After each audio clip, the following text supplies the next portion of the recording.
Olá, olá, bom dia, boa tarde, boa noite para quem nos acompanha. Estamos aqui com mais um Diálogos Conecta, com a Super Manu Mairink, que é a pessoa que vai em busca das entrevistadas, que faz o roteiro, que faz todo o show. E o convidado dessa semana é o Rodolfo Kapler, para falar sobre um assunto que particularmente me interessa muito, que é falar sobre os evangélicos na política, a participação deles. Para quem não sabe, a minha tese é relativa à Frente Parlamentar Evangélica, então eu fico muito, muito feliz com esse convidado. E a gente vai conversar com ele também, gente, que ele está lançando um livro, ele é autor e organizador do livro Projeto de Poder, a participação dos evangélicos na política, desde o final da ditadura militar aqui no Brasil. Então, esse livro tem a participação de diversos pesquisadores da área e eles vão nos ajudar a entender o assunto onde estamos no momento. Antes de passar para a Manu apresentar um pouquinho melhor o nosso convidado, eu quero passar aqueles comentários da casa, rapidinho. Lembrando que vocês podem contribuir com a gente através do Pix da Rede Conecta, que é o apoio@conectaedu.com, ou pelo nosso Catarse, que está o link aqui na descrição do vídeo, e pedindo aquela seguida marota, que é seguir as nossas redes, seguir o nosso canal no YouTube também da Rede Conecta, e o canal Alguém Viu Meus Óculos, que é a Manu, que está aqui, gente. Ela já entrevistou o Rodolfo. O Rodolfo, que eu acho que caiu, mas enquanto ele também em queda... Não, a gente vai apresentando ele enquanto ele vai voltando. Eu vou aqui fazendo multitasking, entendeu? Vou falar sobre ele e falar, e aí, tudo bem? Entendeu? Maravilhosa. Aqui é na base do improviso. Então, gente, enquanto isso, vou lembrar assim, aqueles agradecimentos. Primeiro, vocês que estão nos assistindo, muito obrigada pela audiência. Agradecendo o CNPq, a FAPERJ, o NCT-DSI e NCT-INEAC, ao Brasil 247, que cede esse espaço para esse nosso diálogo aqui, a UF, Alguém Viu Meus Óculos, enfim. Manu, agora você pode apresentar o Rodolfo e aí a gente vai conversando até ele poder aparecer de volta. Voltou. Não, a gente já tinha falado, né? A gente já estava conversando com o Rodolfo. Bom dia, boa tarde, boa noite para todos vocês. A gente estava conversando antes com o Rodolfo, né? Sobre esse programa que a gente usa para gravar. Algumas pessoas às vezes têm dificuldade, a conexão cai, enfim. Acontece, gente. Então, se hoje isso acontecer várias vezes, a gente vai aqui conversando eu e Marcelo, porque a gente deu uma sorte de que esse é um tema que a gente gosta muito, né? Que a gente acaba pesquisando, que são os evangélicos na política. Então vai ser uma conversa muito legal nós três aqui hoje. Então fica tranquilo, Rodolfo. Se acontecer um desastre, a gente vai aqui conversando, depois você volta e a gente vai manter essa conversa boa. Mas a gente quer te ouvir. E aí o Rodolfo Kapler, ele é pastor da Igreja Alternativa em Piracicaba, em São Paulo, teólogo graduado pela Faculdade Teológica Batista de São Paulo e jornalista com pós-graduação em Educação e Direitos Humanos pelo Instituto Federal de São Paulo. Sua experiência jornalística inclui contribuições para a revista Veja, onde ele produziu uma série de matérias e reportagens sobre o segmento evangélico no Brasil. Além disso, ele é autor dos livros Geração Selfie, da editora Quitanda, e O País dos Evangélicos, da Fonte Editorial. Está aí lançando nos próximos dias o assunto de hoje, que é Projeto de Poder, a participação dos evangélicos na política. Rodolfo, muito obrigada por estar aqui. Acho que você está ouvindo a gente. Queria começar, então, que você falasse um pouquinho como surgiu a ideia desse livro e como foi juntar essa galera que colabora com a obra.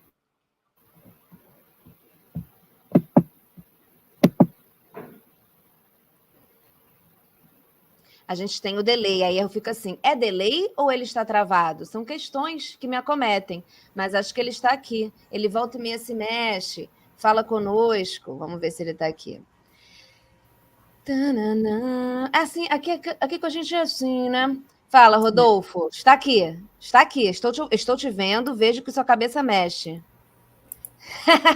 Fala um oi para a gente ver se você está aí com a gente. Não falou um oi.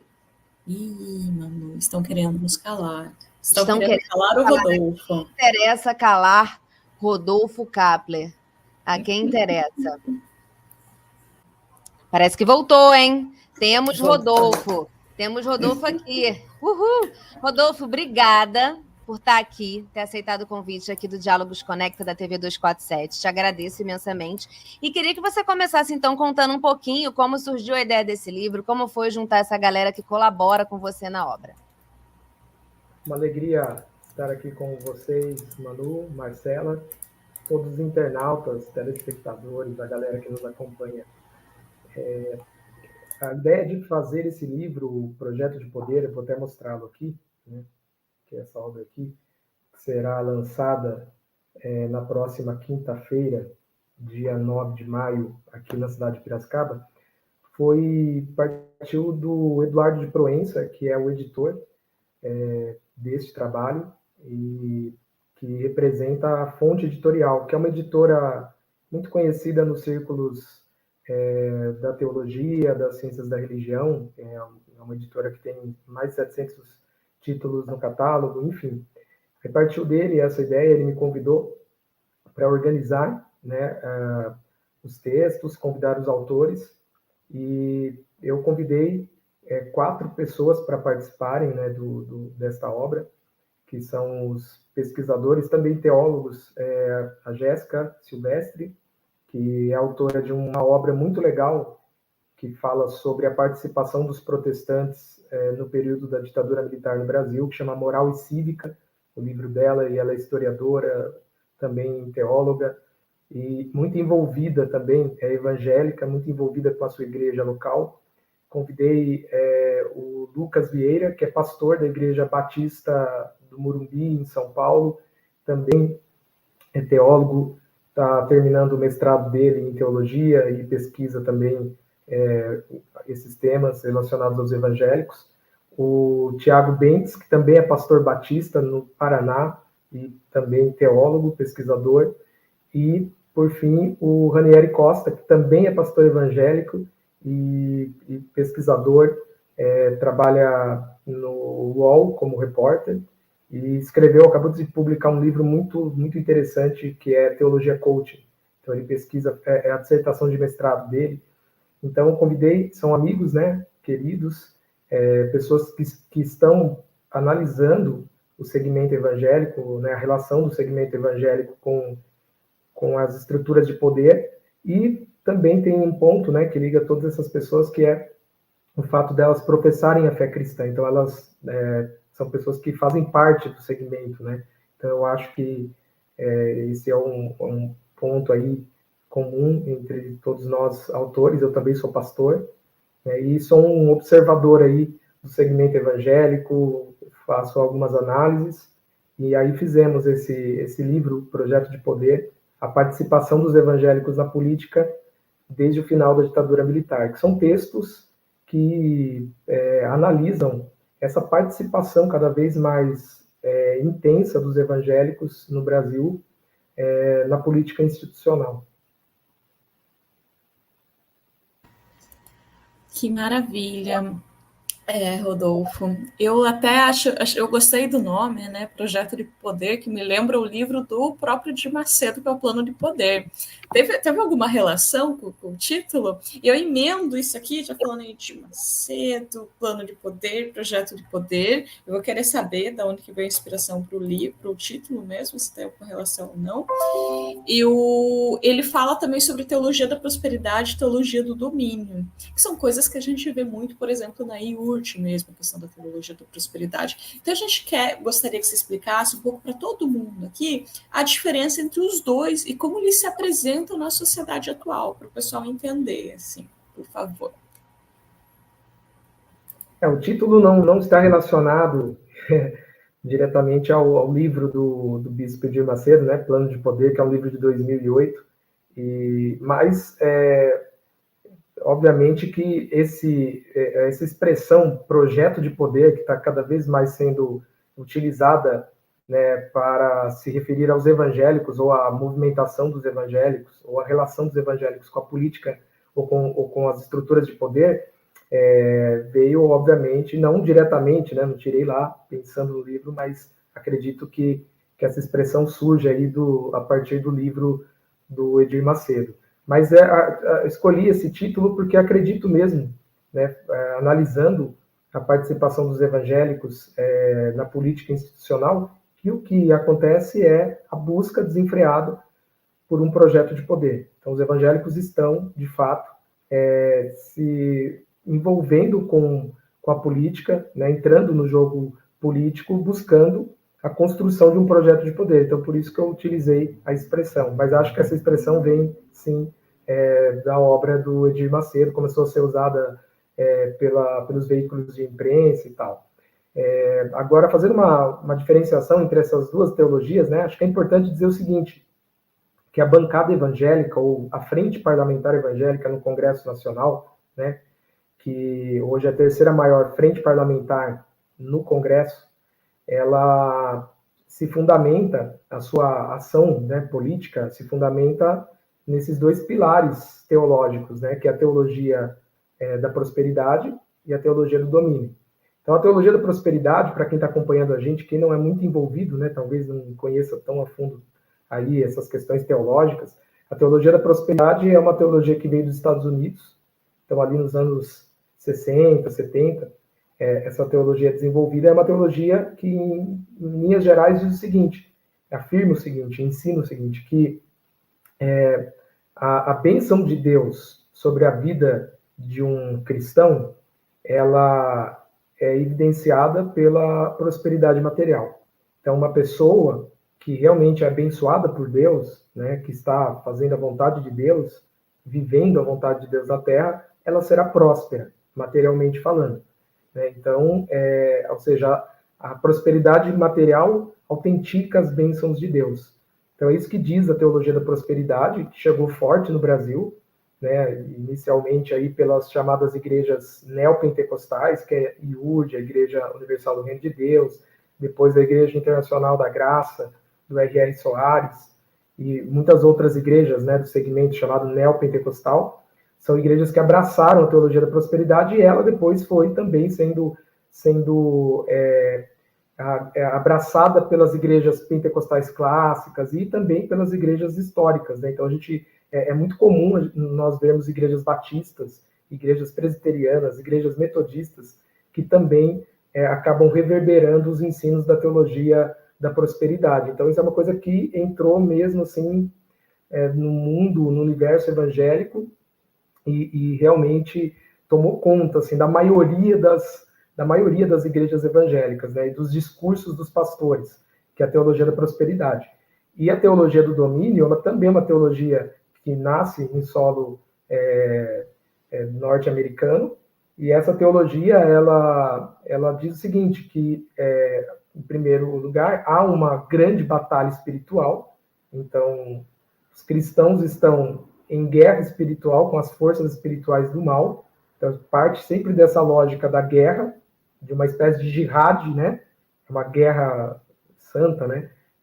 Os filhos de Deus, os cristãos, guerreando contra as hostes malignas. Então, inicialmente, a teologia do domínio, ela é desenvolvida a partir desse viés, tanto que quando chega no Brasil e começa a tomar conta assim, do segmento pentecostal, depois neopentecostal, nós víamos muito essa teologia sendo utilizada para que pastores incentivassem os seus fiéis a repreenderem os demônios, né, segundo a visão desses pastores, os demônios que estavam alojados nos terreiros de Umbanda, de Candomblé. Então, inicialmente aqui no Brasil, sobretudo pela IUD, né, a IUD abraçou muito mesmo a teologia do domínio desde o começo, né, a gente vê nos anos 90, aquela coisa de guerra contra os terreiros, né, e hoje a gente vê isso no Brasil, a gente vê no Complexo de Israel, no Rio de Janeiro, a gente vê os pentecostais, inclusive manifestando essa teologia do domínio. Mas a teologia do domínio também parte do entendimento de que todos os espaços de poder, ou as estruturas de poder, elas devem ser ocupadas pelos cristãos. Então, os cristãos devem ocupar as estruturas de poder. Você pode pensar não só na questão da política institucional, mas também todas as outras estruturas de poder. A gente tem até um ensino que ficou muito conhecido entre os evangélicos. Quem é evangélico há mais de 10 anos saberá do que eu estou falando, que é a ideia das 7 montanhas de influência, né?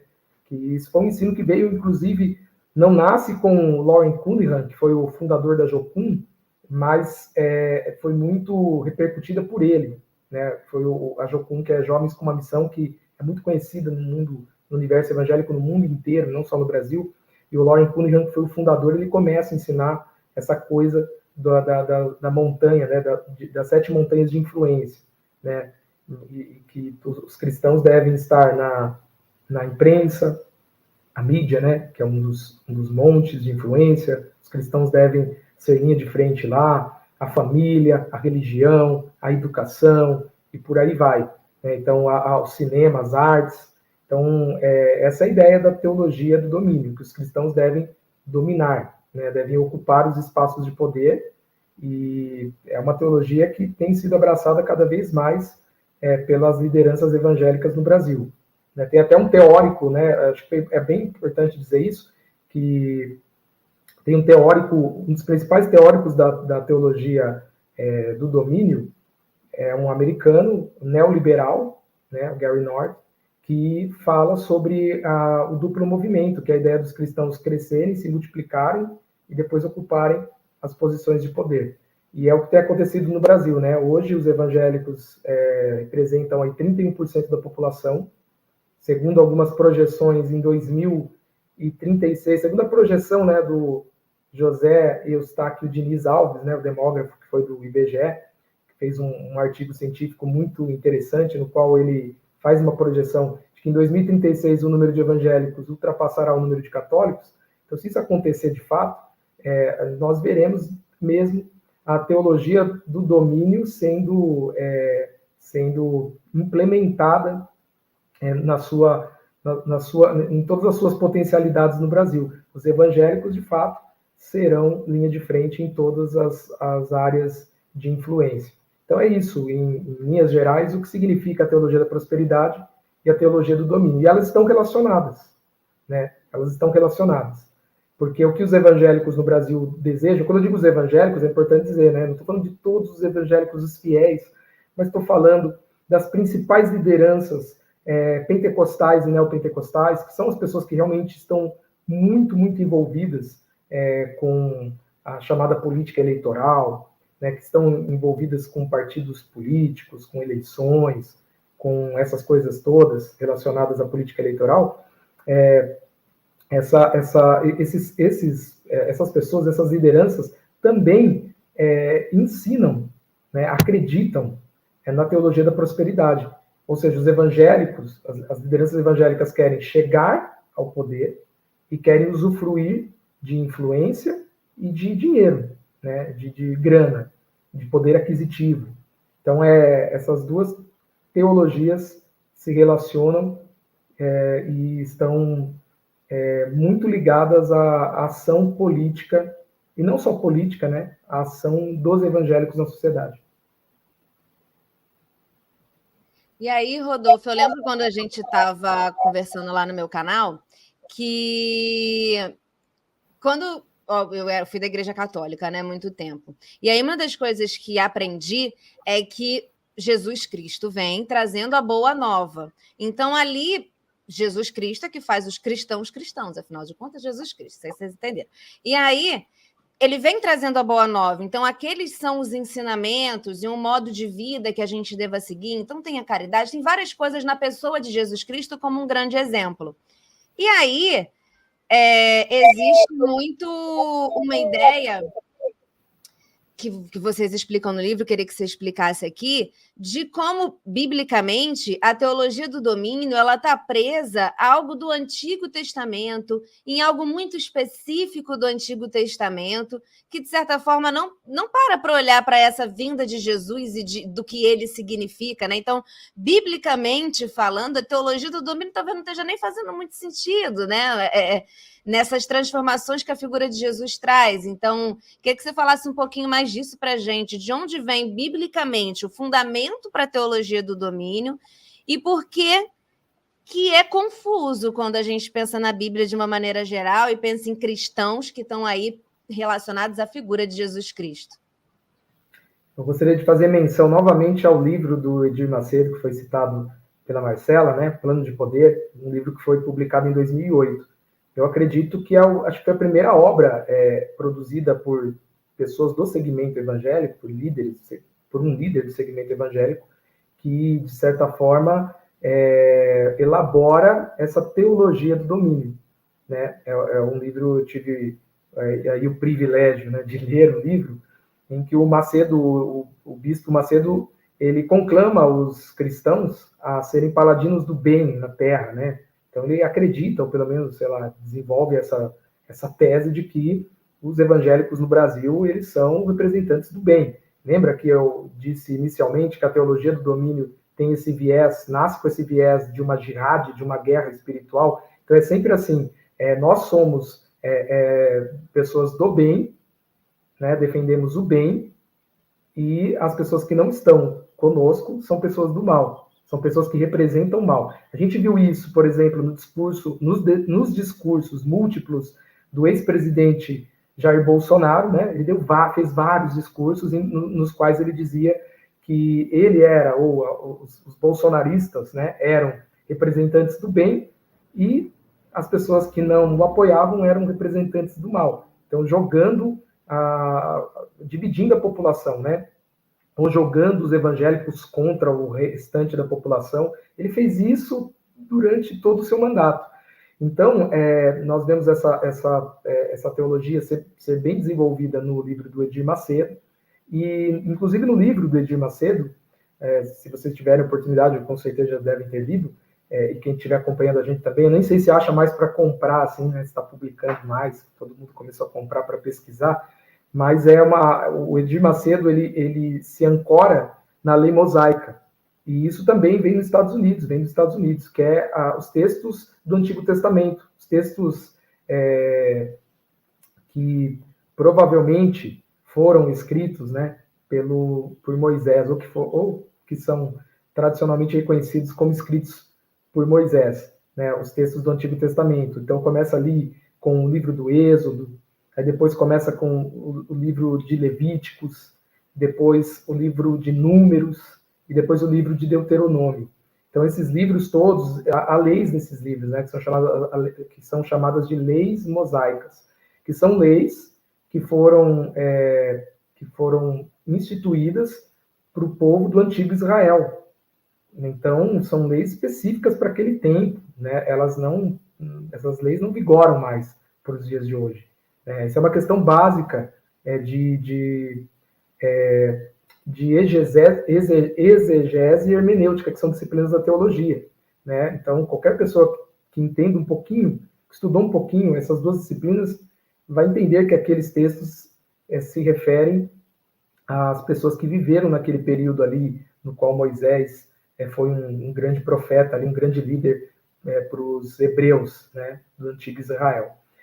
Mas eles se ancoram nesses textos, porque há vários textos, por exemplo, em Deuteronômio, em que Deus diz àquele povo específico ali, do antigo Israel, que eles, onde eles fossem, onde eles entrassem, colocassem a planta dos pés deles, aquilo lhes seria dado, né? Inclusive, essa é uma expressão muito usada pelos evangélicos há décadas, né? Eu cresci, assim, no ambiente evangélico, numa igreja batista histórica, mas também ouvia dos meus irmãos evangélicos pentecostais essa expressão, né? Onde você colocar a planta dos seus pés será seu, porque você é cabeça, não é cauda, né? Então, são expressões que a gente até brincava, fazia brincadeiras com essas expressões, mas são expressões que estão relacionadas com a teologia do domínio mesmo, né? Eu fui levantado para ser linha de frente, né? Eu fui levantado para dominar, né? Não para ser subalterno de ninguém, mas para ser protagonista, para estar à frente. Então, a teologia do domínio se baseia no Antigo Testamento e na lei mosaica e nesses versículos, que são versículos que incentivam o povo hebreu, ali do contexto do Antigo Testamento, a dominar as terras, inclusive, né, a gente vê no Antigo Testamento uma jihad. Tem até o lance de Deus mandou matar, né? Porque, por exemplo, Josué, tem um livro no Antigo Testamento de Josué, que foi o substituto de Moisés, né? Que levou, segundo o relato bíblico do Antigo Testamento, ele levou os hebreus do deserto até a chamada Terra Prometida, né? Ele passa ali pelo Rio Jordão, com 1 milhão de pessoas seguindo ele, eles atravessam o rio. E no livro de Josué, também nós vemos muito essa expressão, né, de que eles deveriam dominar a terra, de que eles tinham que matar né, todas as pessoas dos povos que estavam ao redor ali, dos hebreus, né, aí a Bíblia fala lá, cita o Antigo Testamento, os jebuseus, os heveus, os aveus, um monte de povos que viviam ali ao redor, os filisteus, e então eles utilizam esse conteúdo do Antigo Testamento para, enfim, justificarem a sua teologia, né? De que eles devem dominar. Assim como Deus falou lá ao povo do Antigo Testamento, segundo a concepção dessas pessoas, Deus fala a mesma coisa para os evangélicos brasileiros hoje, que eles devem dominar. Inclusive, a teologia do domínio, ela é vista também, né? A teologia do domínio é vista também nos chamados traficantes evangélicos, né? A gente vê os traficantes evangélicos, sobretudo no Rio de Janeiro. E é sempre essa percepção de jihad, de guerra, né? Vamos destruir os terreiros, vamos destruir aquilo que é o mal, porque nós somos o bem.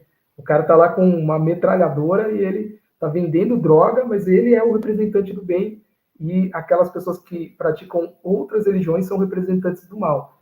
Então a gente vê essa teologia do domínio em todos os lugares, né? Tem uma capilaridade muito grande, né? Não é só os parlamentares evangélicos que a utilizam, mas até os traficantes no Rio de Janeiro estão utilizando essa percepção teológica que está ancorada no Antigo Testamento. Isso não tem nada a ver com o Novo Testamento, né? Com as palavras de Jesus, né?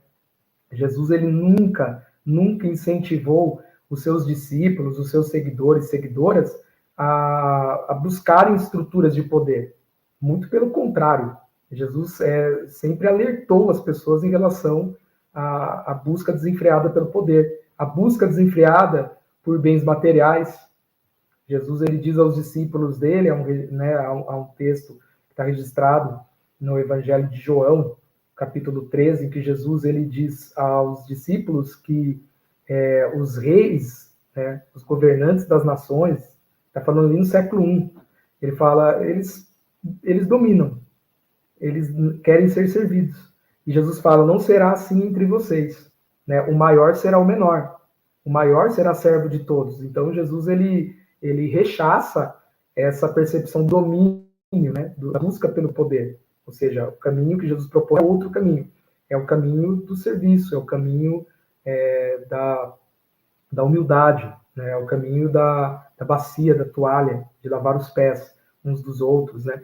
E Jesus também diz que nós não devemos, lá no Sermão da Montanha, né, o sermão mais importante que Jesus pregou, que está lá em Mateus capítulos 5, 6 e 7, Jesus diz que os discípulos dele não deveriam angariar tesouros na terra, onde as traças e os ladrões, as traças corrompem, né, e onde os ladrões arrombam e furtam, mas deveriam angariar, ajuntar tesouros nos céus.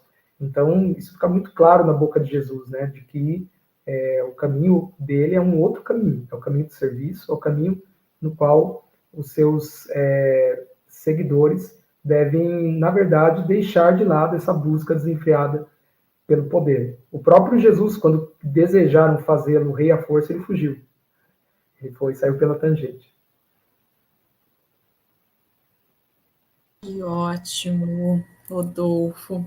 Até seguindo um pouco já, voltando até um pouco, você já citou a Frente Parlamentar Evangélica. A gente queria perguntar um pouco sobre ela para seguir um pouco disso. Você fala assim, como ela tem como base também a teologia do domínio, tudo que você já conversou. A gente queria que você contasse um pouco para todo mundo aqui que está ouvindo sobre a história da frente, que antigamente era a bancada, né? Hoje é a Frente Parlamentar. Como ela surge, quais são os objetivos. Eu complemento ainda, Rodolfo, o que você acha, tipo assim, eu sei o porquê que você, para ser uma frente parlamentar, você tem que ter 1/3 do Congresso, senão você não é uma frente parlamentar, que você precisa ter um número elevado de congressistas ali. Mas o que você acha de 1/3 da frente parlamentar evangélica ser composta por católicos? Como é que entra isso? Então, história, objetivos e por que temos 1/3 de católicos numa frente que se chama Frente Parlamentar Evangélica? Por favor. Então, a participação dos evangélicos na política, de modo estruturado, ela começa nos anos 60. Obviamente que antes disso sempre houve evangélicos, ou melhor, protestantes que participaram, né, da política institucional. Mas nos anos 60, pelo menos é onde a gente consegue chegar ali, a gente vê algo mais estruturado, com a Igreja O Brasil para Cristo, do Manuel de Melo Silva. Aí eles emplacam, na década de 60, 2 deputados, né, um deputado estadual, um deputado federal. E depois a gente vê os evangélicos se organizando e, assim, entrando mesmo de cabeça no jogo eleitoral a partir dos anos 80. Então, a Igreja Assembleia de Deus, no início dos anos 80, ali, né, ela começa a pensar na sua participação. E, inclusive, esse slogan, Irmão Vota em Irmão, que é um slogan, não sei se vocês já ouviram, mas é muito corrente entre os evangélicos, surge com a Igreja Assembleia de Deus, que deseja emplacar um deputado em cada estado da federação. E aí, no finalzinho da chamada ditadura militar, então, quando começa ali a Constituinte, 85, 86, é que começa a se formar uma espécie de bancada evangélica, né? Os evangélicos começam a realmente se organizar, né? E isso também acontece paralelamente à aquisição da IURD, né? A partir do momento que a IURD, ou o Edir Macedo, adquire a Record, a TV Record e todos os conjuntos de rádios espalhadas pelo Brasil, e eles começam a utilizar os veículos de comunicação para realmente expor os seus pensamentos inclusive em relação às questões políticas. Então aí começa a formar ali, em 86, uma espécie de bancada evangélica, e aí na década de 90 a gente vê mesmo os evangélicos entrarem mesmo no jogo, inclusive tem um Anthony Garotinho, né, que muitos devem conhecer no Rio de Janeiro, que foi o primeiro, assim, evangélico a se candidatar à presidência da República. E aí, em 2003, é formada a Frente Parlamentar Evangélica. Em 2003 é que realmente essa bancada evangélica que já dá as cartas ali no início da década de 90, durante todos os anos 90, em 2003 eles realmente se organizam de modo formal e instituem ali a Frente Parlamentar Evangélica. Hoje, a Frente Parlamentar Evangélica, ela, segundo, né, os dados aí mais atualizados, ela tem 227 parlamentares ligados à sua base, então é muita gente, 227 parlamentares. Destes, 156 são autodeclarados evangélicos, 156, e há muitos católicos, como você bem disse, né, Marcela, há muitos católicos ligados à Frente Parlamentar Evangélica e outras pessoas que se ligam, porque é até natural, né, das frentes parlamentares, algumas pessoas que não estão tão relacionadas ali com o que as frentes defendem, elas se filiarem à base, até para poder, né, a ser viável a atuação de uma frente parlamentar. Mas, por exemplo, nós temos pessoas como a Rosângela Moro, que está ligada à Frente Parlamentar Evangélica, o delegado Ramagem, Mário Frias, Kim Kataguiri. Então, são pessoas que, às vezes, a gente fala, nossa, não sabia que estavam ligados à bancada evangélica, né? Filiados à Frente Parlamentar, mas o nome deles está lá, estão lá. Mas há muitos católicos também. Eu acho que isso apenas evidencia, Marcela, algo muito histórico no Brasil, né? De que os católicos sempre estiveram no poder, sempre. Entretanto, o modo como os católicos sempre lidaram com as estruturas de poder sempre foi de cima para baixo, né? Até hoje é importante dizer isso, que quem realmente dá as cartas não são os parlamentares evangélicos, mas parlamentares católicos, que não aparecem muito na imprensa, eles ficam mais ali reclusos, mais discretos. Aí quem normalmente aparece são os parlamentares evangélicos, Magno Malta, Sóstenes Cavalcante, agora o Eli Borges, esse pessoal todo, né, que gosta de falar, de dar entrevista, de aparecer. Mas eu acho que apenas o fato deles estarem vinculados à Frente Parlamentar Evangélica apenas evidencia algo histórico. Os católicos sempre estiveram à frente do poder, né? Sempre mesmo. Nunca se organizaram como os evangélicos se organizaram, mas sempre estiveram lá dando as cartas. Até essas questões de usos e costumes, né? Essas questões que são hoje muito encampadas pelos evangélicos, os católicos sempre estiveram por detrás disso tudo, sempre. Né? Essa pauta chamada de costumes. Mas acho que isso explica um pouco, né? O fato de eles estarem ligados, porque eles sempre estiveram no poder. Eu estou apaixonada na entrevista de hoje, porque a gente começou com a Marcela falando da Frente Parlamentar Evangélica, que é a pesquisa dela, e a gente está terminando com como os católicos sempre estiveram no poder, e essa é a minha pesquisa, de como isso aqui nada é novo, porque os católicos estão trazendo isso há tempos e tempos e tempos. E eu falo, gente, vamos responsabilizar os católicos, porque tem um monte de treta aí que vem de muito tempo, né? 1500 chegaram aqui e botaram a cruz, gente. Pelo amor de Deus, a nossa história é longa. Então, adorei que a resposta começou no que a Marcela pesquisa, terminou na minha pesquisa. A gente está aqui, ó, a cabeça fazendo um monte de coisa. Amei, amei, amei. E aí, a gente tem agora esse congresso mais conservador desde a redemocratização. E aí, diante das suas pesquisas, diante das suas análises, muitas conversas que você tem com muita gente que está lá também, você fez aí uma série de entrevistas com diversos pastores de diversos segmentos para a revista Veja. Eu conheci você nessa época, quando eu estava trabalhando com um desses pastores. E aí, diante das suas pesquisas e análises, como que você vê o desenvolvimento? Aí vamos fazer aqui uma projeção, uma especulação, baseada em quem está com conhecimento de causa. Como que você vê o desenvolvimento do mundo político no Brasil nas próximas décadas? Você acha que a gente vai só aumentar e o próximo congresso vai ser mais conservador que esse? A gente vai ficar batendo esses recordes? Né? E quais as diferenças que você vê também? Vou fazer essa pergunta bem completinha. Pensamos aqui no Congresso. E quais as diferenças que você vê também quando a gente está falando de âmbito municipal, estadual e federal? Eu acredito que a tendência é aumentar. A participação dos evangélicos será cada vez mais incisiva, forte, massiva. Acho que a percepção dos acadêmicos que pesquisam o tema, como a Marcela, e também de jornalistas, analistas políticos e dos próprios parlamentares. Então, eu tenho muito bastidor, né? Eu procuro conversar muito com essas figuras, né? Inclusive, para o livro, eu fiz uma entrevista exclusiva aqui para o livro com o Sóstenes Cavalcante, que foi o líder da legislatura, gasguei aqui, anterior. Agora é o Eli Borges, mas ele também é uma das grandes vozes da bancada evangélica, ele me deu uma entrevista aqui, né? Então, realmente, eles estão se lançando a um projeto de poder, eles estão pensando já nas próximas eleições, e isso fica muito evidenciado aqui com a entrevista que eu fiz com o Sóstenes, né? E os evangélicos estão se organizando. Eu acredito que é uma tendência, né? Porque o número de evangélicos está aumentando, a cada ano aumenta.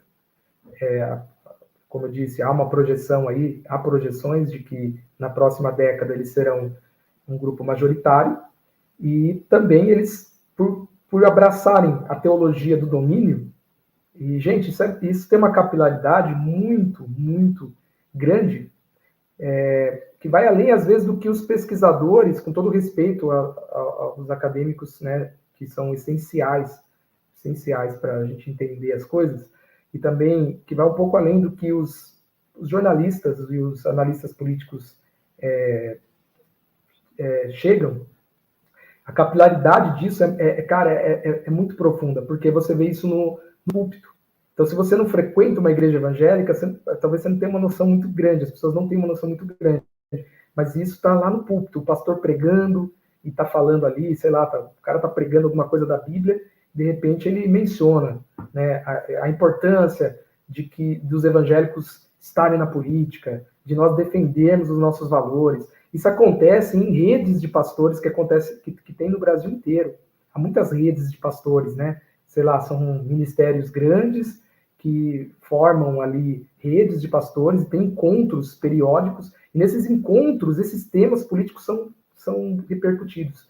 Eu poderia ficar falando aqui, mencionar até nomes e tal, né, de encontros, assim, de redes de pastores nas quais essa questão da política, do envolvimento dos evangélicos é reverberado. Então, a gente vê essa capilaridade muito grande. Então, eu acredito que cada vez mais a mente dos evangélicos, a mentalidade está sendo formada para que eles participem da política institucional mesmo. Né? Até eu lembro de um congresso que eu ouvi de um amigo meu, pastor, Então, eu estou nos grupos de pastores aí no Brasil, então você fica sabendo bastante coisa, fico sabendo bastante coisa, né? Converso bastante com os pastores, então a gente fica sabendo o que acontece.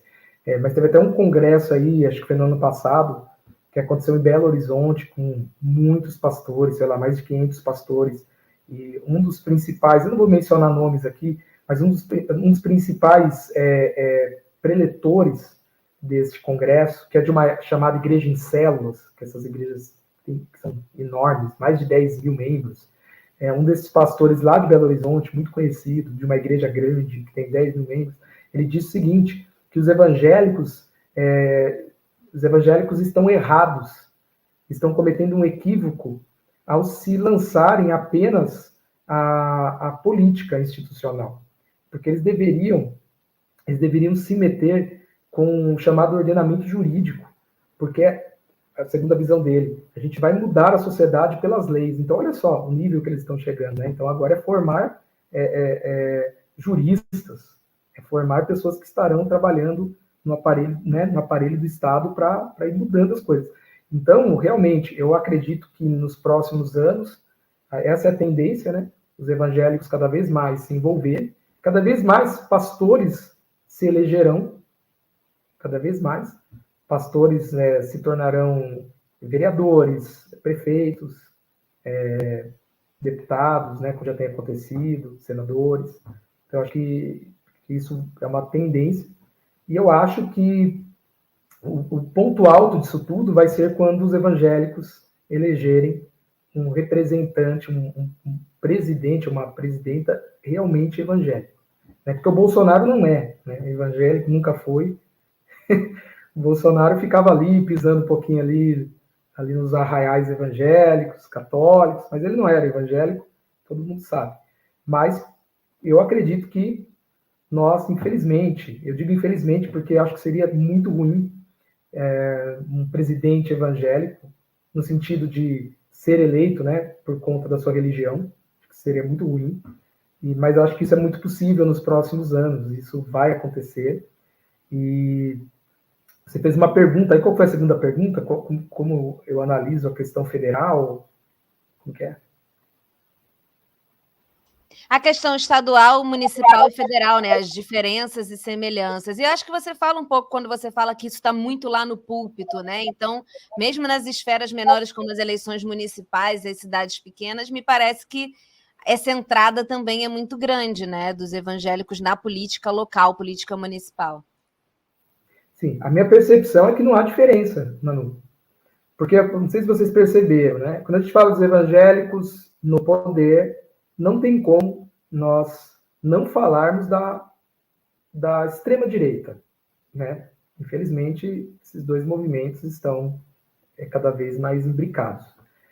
O que eu vejo acontecer? Tudo que desce lá da instância superior, então a gente pensa no plano federal, a gente pensa lá no Congresso Nacional, a bancada evangélica, o que desce ali, o que sai dali vai descendo. Então, vai indo para as instâncias estaduais e municipais. Isso chega.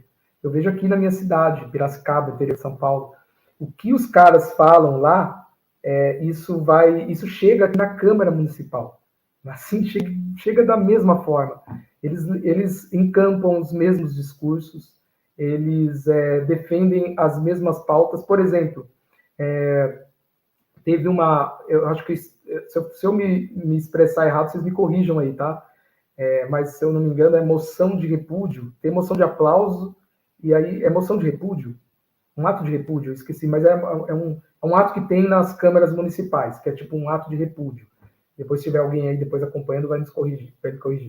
Mas, aqui em Piracicaba, não sei se vocês acompanharam aí nas últimas semanas, né, na Páscoa, que o movimento MST publicou, né, publicou lá uma espécie de uma imagem, tinha lá um bandido na cruz e bandido bom, bandido morto, né? E fazendo, obviamente, uma crítica ao movimento de extrema-direita, que se diz cristão, e que encampa o discurso de que bandido bom é bandido morto. E Jesus foi morto como um bandido, é óbvio, foi muito entendível ali a crítica.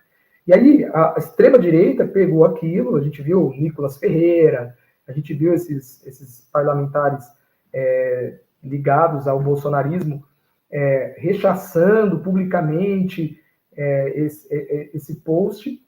E, gente, isso chegou aqui em Piracicaba, estou falando da minha cidade, chegou aqui. Eles fizeram lá um ato de repúdio na Câmara. Eles gastaram tempo para repudiar isso. Então, você vê como que isso, o que desce lá do Congresso Nacional, da Frente Parlamentar, vai chegando nas instâncias estaduais e municipais. Então, a minha análise, tá, é que não há tanta diferença. Isso chega. E, inclusive, a teologia do domínio. A gente não viu isso em outubro com como fala, os conselheiros tutelares, né, que foram eleitos, né, evangélicos. Então, a gente viu muitos conselheiros tutelares sendo eleitos, né? Então, isso tudo acontece porque tem essa mentalidade. Nas igrejas já é passado isso, ó, você precisa buscar se inscrever para participar, para você, enfim, impor os seus valores na sociedade, porque os cristãos são melhores do que aqueles que não são cristãos, têm uma ética superior. Então, acho que isso a gente vê em todos os lugares mesmo, nos municípios, nos estados, não há tanta diferença. Obrigada. Vou fazer aqui a pergunta, que é a pergunta da Manu, na verdade, que gosta. Eu amo, mas a pergunta, essa conversa rolou também lá no programa, mas eu amo essa parte porque minha cabeça viaja muito. Vai, faz aí.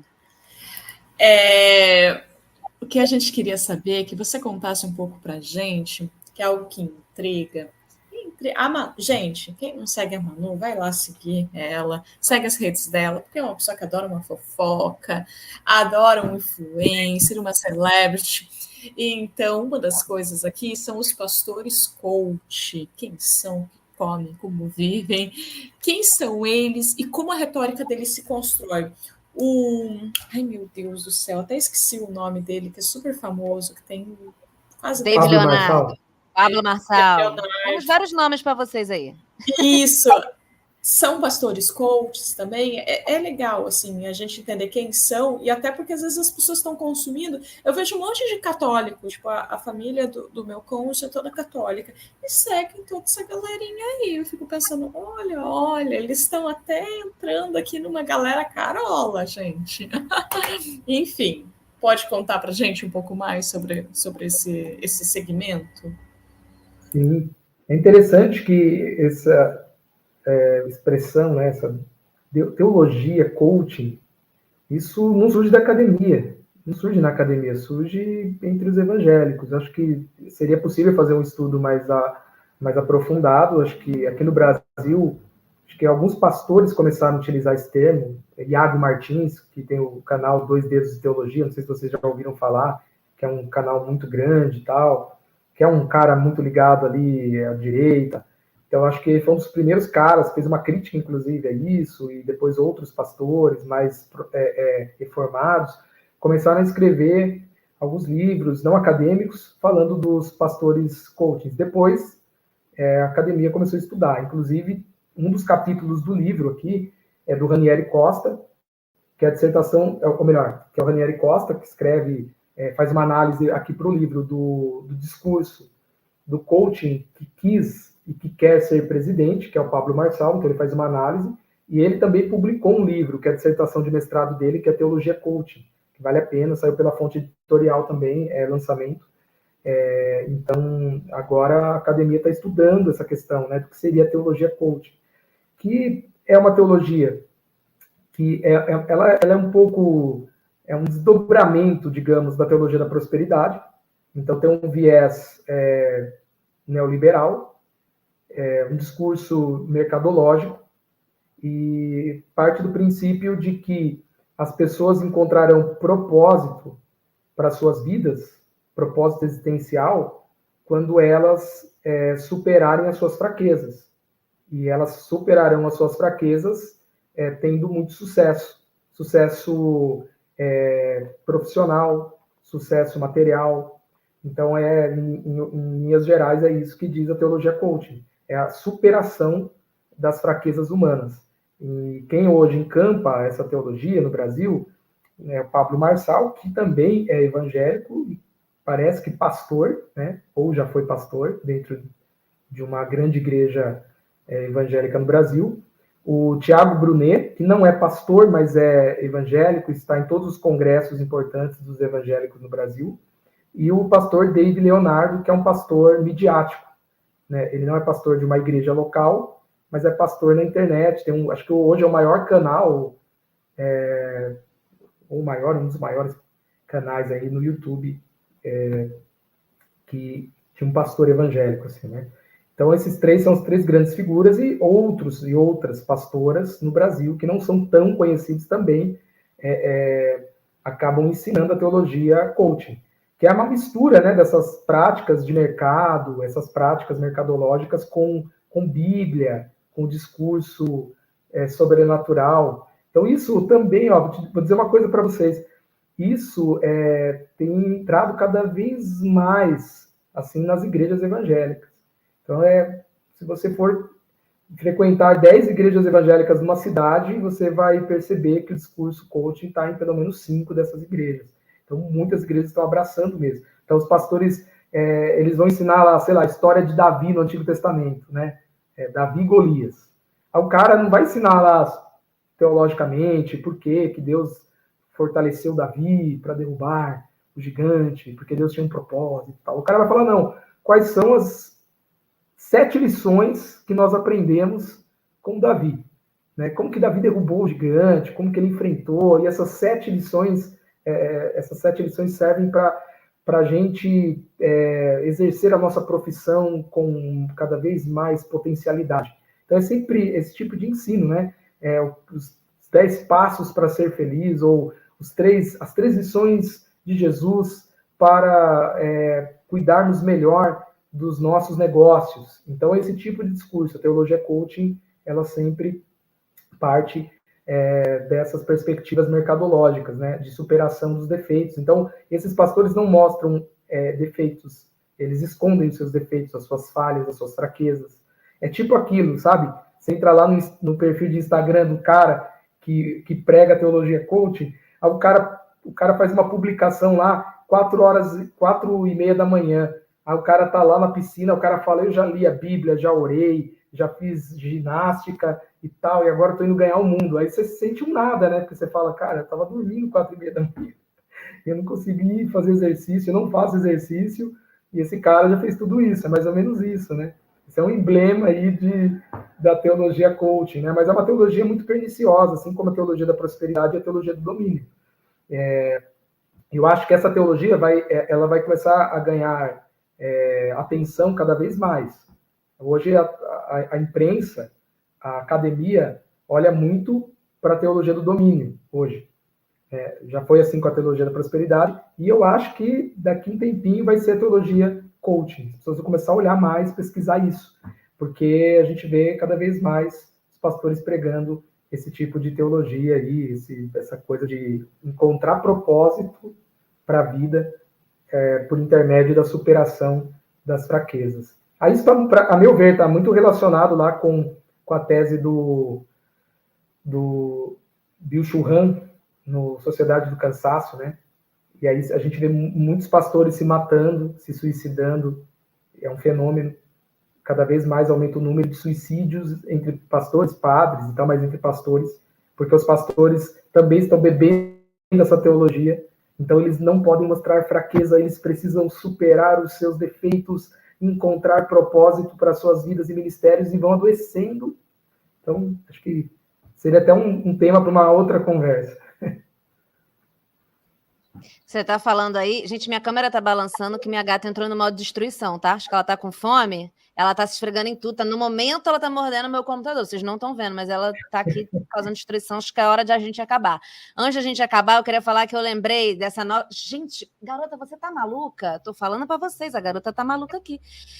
Eu lembrei das esposas virtuosas que tá rolando agora também, que é esse mesmo conceito. Ela acorda 4h pouca da manhã, só que o objetivo final é fazer tudo para o seu marido, antes dele acordar, já preparar o café da manhã. Então, você acorda às 4h30, lê a Bíblia, faz lá o seu louvor, depois você vai, faz o café da manhã para o seu marido, cuida das crianças, quando ele acorda já está tudo pronto, a casa já está limpa, você está linda, você está super bem cuidada. Tô falando que ela está destruindo tudo, caindo. Manu, é a música Cotidiano do Chico Buarque, só que uma versão gospel. Versão gospel. Você já está linda, com sua linda.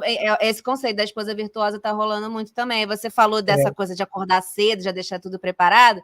Me lembrei que tem esse outro nicho, que é o nicho feminino. Está muito forte também, né? Que tem um discurso maternalista forte, né? Que restringe a existência da mulher a ter filhos e cuidar dos filhos. E aí eu sou pastor de uma igreja local, e aí eu acho que pega mal, porque minha esposa, a Camila, ela não é esse tipo de mulher, tá trabalhando. Se mandar ela acordar 4h30 da manhã para preparar teu café da manhã, o que ela vai falar para você, Rodolfo? Não dá, impossível. Mas é o que a gente tem, é o que temos visto mesmo, né? É o que tem acontecido cada vez mais aí, esse tipo de discurso aí, que é bem limitante, né? Pois é. Olha, eu queria muito te agradecer. Eu vou encerrar, porque já estamos chegando no nosso horário mesmo. 2, porque está na iminência de uma grande destruição aqui na minha casa. Eu preciso alimentar esses gatos. Hoje vocês podem presenciar aqui ao vivo para todo o Brasil e o mundo. Caos. Caos vai acontecer. Então é isso. Obrigada, Rodolfo. Obrigada, Marcela. Obrigada, TV 247. Aqueles agradecimentos que Marcela fez no começo: CAP, CNPq, FAPERJ, TV 247, como já falei, INCT-DSI, NCT-INEAC. Se quiserem me conhecer lá no Instagram, no meu canal, enfim, várias coisas. Beijo, obrigada mais uma vez, viu, gente? Beijo, gente. Tchau, gente. Tchau.